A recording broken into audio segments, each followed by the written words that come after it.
Good evening again. When John Lennon, the famous Beatle, was 5 years old, his mother told him that the key to happiness, key to life is happiness. So when John went to school, his teacher asked him, what did he want to do when he grew up? And he said he wanted to be happy. And his teacher told him he didn't understand the question. And he told his teacher she didn't understand life. Children, funny little creatures they are. I think all of us can agree that they're very sweet and cute. Also sometimes a little silly, sometimes frivolous. And adults, of course, are God's gift to mankind. We're all so smart and wise and mature, and we take all the right decisions all the time. We know how that's worked out for life.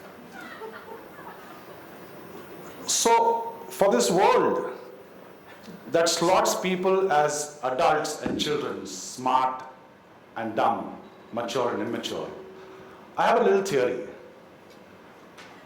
My theory is this. I say that the more we think, the less happy we are. In my most favorite TED Talk of all time, The Paradox of Choice, Barry Schwartz talks about how we have so much more choice available to us today. And theoretically, all of this choice should actually make us happier. But it turns out that it doesn't. Because just having to choose between all of these options available to us, all of which are frankly very similar, actually makes us unhappier. Right? Does it? So Barry makes a strong case for simplicity, for living a simple life, for being happy just by being simple. And I think we can all agree that there's nobody simpler than children. So who better to learn the art of happiness than from children? 4 years ago, 2 children were born. My first and only daughter, Noor, and her 35-year-old father, me. I was born again with her. Noor has brought me more magic than my entire life put together. And today, I'm really grateful for the privilege of standing before you and telling you 5 of the most magical things I've learned from my daughter. In some ways, growing up to be an adult takes a lot away from us. While there's no denying that it makes us more literate, more intelligent, and some believe a little more mature, it also throws us into this complex world where happiness is equated with material possessions, something tangible. And we chase that material possession and that happiness all of our entire lives.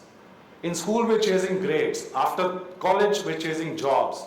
And for the rest of our entire life, we're just chasing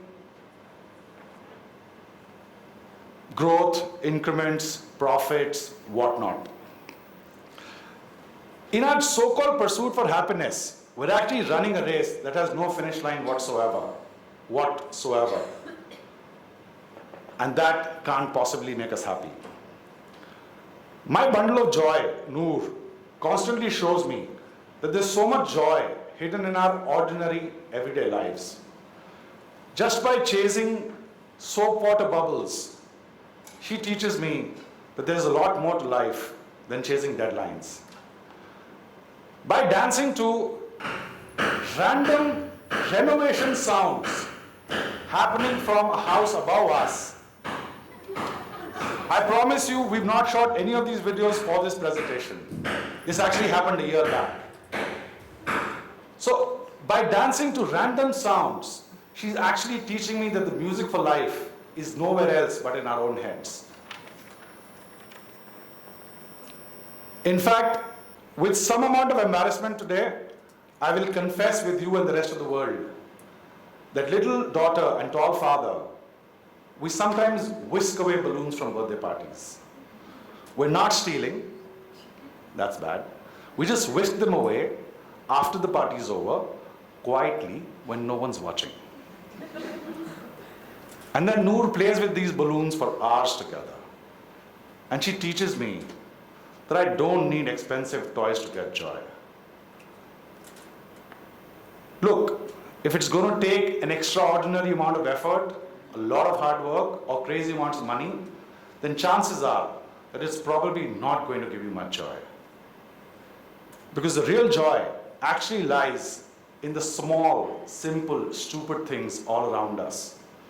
We've just got to find what they are and make time to do them.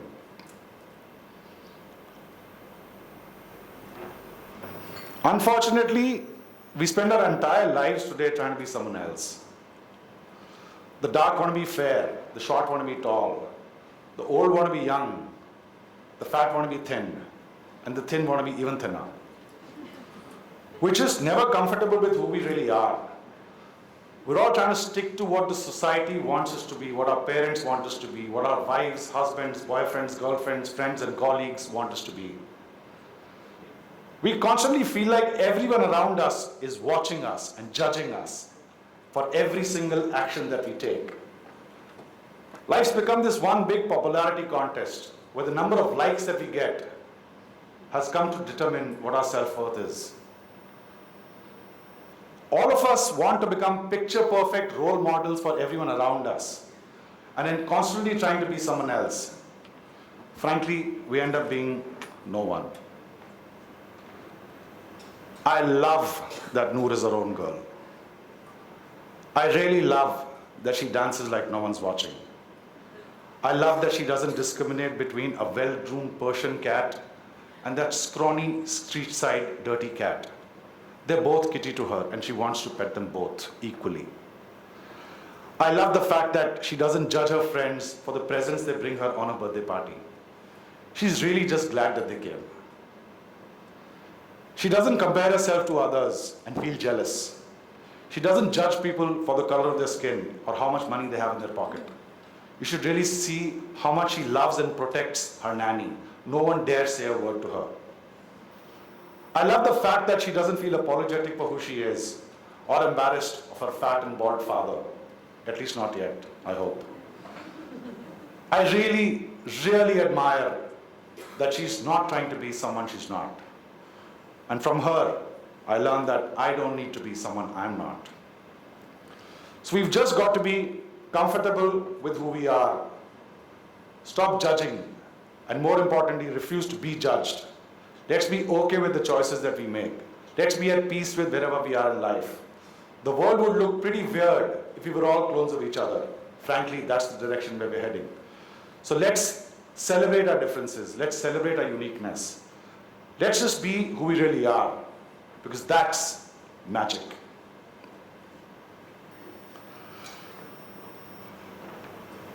The adult human brain weighs about 3 pounds and constitutes 2% of our body weight. Yes, sir? As some of us know, that's the organ that can sometimes be used to think and feel.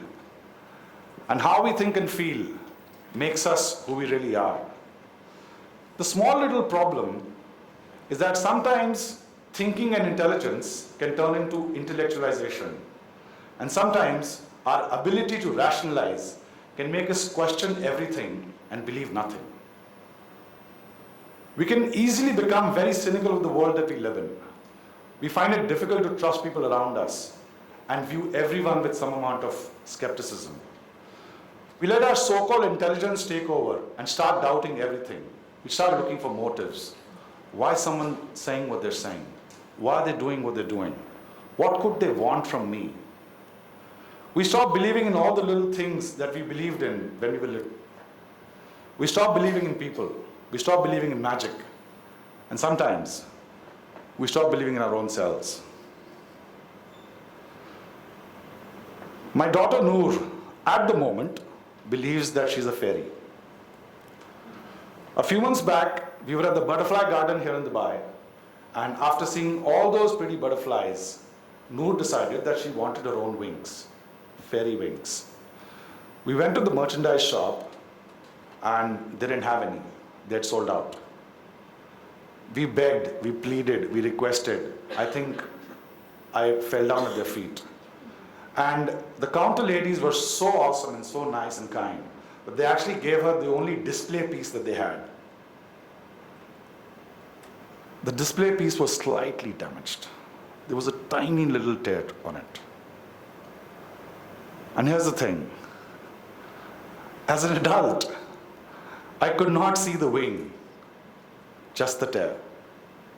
It was damaged for me. My daughter just could not see the tear. She only saw the wing. Not once did she complain about the tear. Not once did she even mention it. Not once did she demand a new pair because the one that she had was damaged. Because she believed that she's a fairy and those were her wings. As you can now see, she wears them all day, every day, whether she's doing schoolwork or watching TV or eating or even going to the washroom. Because fairies never take their wings off. Just like Noor, millions of children all over the world believe in many things that we adults dismiss with our intelligence, just because there's no proof for them. They believe in monsters, they believe in Santa, they believe in magic, they believe in all the little bedtime stories we read to them. And from them, I've learned to believe.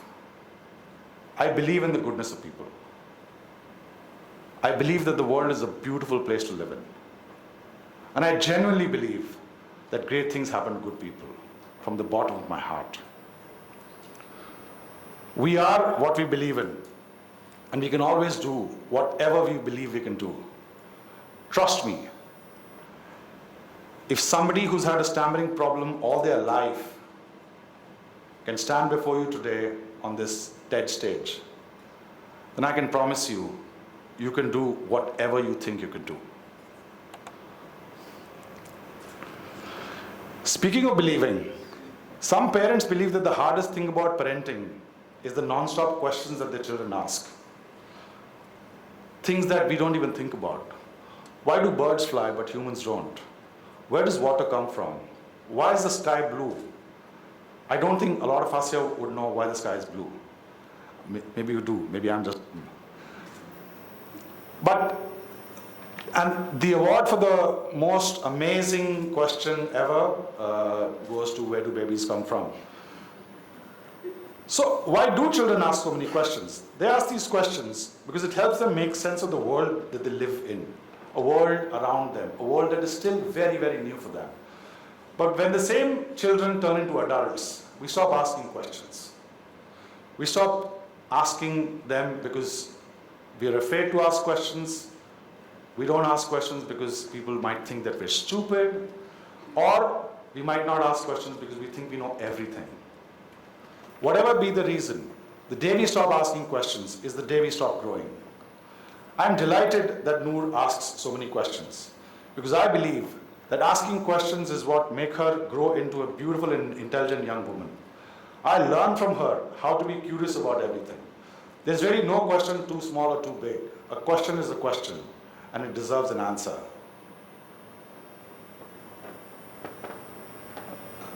Unfortunately, Noor doesn't live with me. She lives about 2,000 kilometers away from where we are. I have the joy of meeting her every few weeks, and every time I meet her and I come back, I speak to her on the phone, and I tell her how much I miss her. And she innocently asks me, "Why do you go away then, Papa?" It's a question that I don't have an equally innocent answer to yet. But the fact that she asks me this makes me ask myself this. And I'm confident that the father and daughter whisking team will probably find an answer to this soon.